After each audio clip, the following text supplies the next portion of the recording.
दादा साहब फाल्के जी के ऊपर निकले बुक। देखिए क्या कहना है उस पर वहाँ मौजूद इन महिला का। साहब फाल्के की पहली बुक रिलीज हुई है जो कि ज्योति जी ने लिखी है, और आज दादा साहब फाल्के जी की पहली बुक रिलीज हुई है और ज्योति जी ने लिखी है। इसके लिए आई फील सो लकी, मैं बहुत अपने आप को खुशनसीब समझती हूँ कि मुझे यहाँ बुलाया गया इस किताब की ओपनिंग के लिए।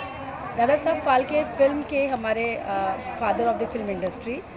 लोग इन्हें भूल गए हैं, सब एक दौड़ चली आ रही है, क्योंकि सबसे बड़ी बात ये भी है इसमें अवेयरनेस नहीं है। इसमें अवेयरनेस नहीं है। एक बार जब हम अवेयरनेस करेंगे दादा साहब फाल्के कौन थे, उनकी क्या क्वालिटीज़ थी, तो ये हर हिंदुस्तानी इवन वर्ल्ड वाइड सबको ये बात का पता लगना चाहिए। मैडम, आपने अभी अपने इसमें बोला है कि दादा साहब फाल्के को जो है वो भारत रत्न सम्मानित किया जाए, तो उसमें आप कितना आपका सहयोग रहेगा, कहाँ तक आप जाएंगे सरकार तक? हमारी एनजीओ है इनोवेटिव आर्टिस्ट वेलफेयर एसोसिएशन। हमारी NGO innovative artist welfare association, इस एसोसिएशन का काम है जो आर्टिस्ट खो गए हैं, जिनकी पहचान खो गई है, जिन्हें लोग भूल गए हैं, हम उन्हें लोगों को दोबारा रिवाइव करें। हम इसी काम को हम कर रहे हैं। और दादा साहब तो सबसे बड़े हैं, उन्होंने पहली फिल्म बनाई है। देखिए वर्ल्ड में कोई भी जो पहला काम करता है लोग उन्हें याद करते हैं, लेकिन हमारी इंडस्ट्री में उन्हें याद कोई नहीं करता। 3 अवार्ड्स होते हैं दादा साहब फाल्के के। Anybody can not do Dada Saheb Phalke award. Dada Saheb Phalke award उन्हें ही हक होना चाहिए जिनकी फैमिली से दादा साहब फाल्के बिलोंग करते हैं। इसकी एक ज्यूरी होनी चाहिए कि ये अवार्ड किसको देना चाहिए। मैंने कुछ 2-3 सालों से देखा है जिन्होंने इंडस्ट्री में कुछ भी नहीं किया, जस्ट अभी एंटर ही किए हैं, उन्हें दादा साहब फाल्के की अवार्ड किया जाता है।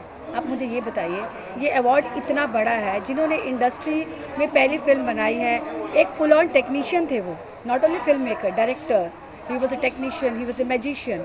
सो आप ये देखिए, इसमें हर फील्ड के एक आर्टिस्ट को अवार्ड करना चाहिए, और उनको अवार्ड करना चाहिए जिन्होंने रियली इंडस्ट्री के लिए कुछ किया है, रियली टेक्नीशियंस के लिए कुछ किया है। टेक्नीशियंस में सब आ जाते हैं, कैमरा, लाइट, एवरीबडी। एक फिल्म को बनाने के लिए सिर्फ एक प्रोड्यूसर नहीं होता, उस फिल्म को बनाने के लिए कितनी बड़ी टीम लगती है, लेकिन श्रेय सिर्फ एक स्टार ले जाता है, but that is not fair. तो हमारी एनजीओ इसी काम में लगी है कि सब आर्टिस्टों को एक सम्मान कम से कम हम दें। और दादा साहब फाल्के के इस प्रोग्राम में आकर मैं बहुत अपने आप को खुशनसीब समझ रही हूँ कि ये काम मेरी एनजीओ से शुरू होगा। हम गवर्नमेंट तक पहुँचेंगे कि दादा साहब फाल्के को भारत रत्न दिया जाए। और जैसे इन्होंने बताया कि सरस्वती बाई फाल्के, जो कि उनकी वाइफ हैं, उन्होंने उनके साथ कंधे से कंधा मिलाकर इंडस्ट्री में फिल्म के काम किया, दिन रात मेहनत करके उन्होंने कैसे एक फिल्म बनाई, हम समझ सकते हैं। पहली चीज़ बनाने में हमेशा स्ट्रगल होता है। मैडम, आपसे एक ये सवाल है कि अभी आपने थोड़ा टाइम पहले बोला था कि यहाँ पे सबकी मूर्तियाँ जो बाबा साहब अम्बेडकर हैं, जो भी हैं, मतलब जितने भी हैं, कि एक पुतले हैं, दादा साहब का नहीं है, उसमें आपका क्या योगदान रहेगा? दादा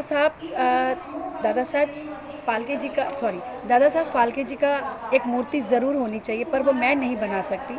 लेकिन जब हम सब एक साथ आवाज़ उठाकर हम अपनी गवर्नमेंट तक पहुंचेंगे, तब शायद उनको भी समझ आएगा कि बॉम्बे क्यों माना जाता है। बॉम्बे सिर्फ फिल्म्स के लिए, सिर्फ फिल्म इंडस्ट्री के लिए बॉम्बे मशहूर है। तो लोग हर इंडस्ट्री में आने के लिए हर कोने से, गांव से सब बेच बाच के आते हैं यहाँ अपने आप को इस्टेब्लिश करने के लिए।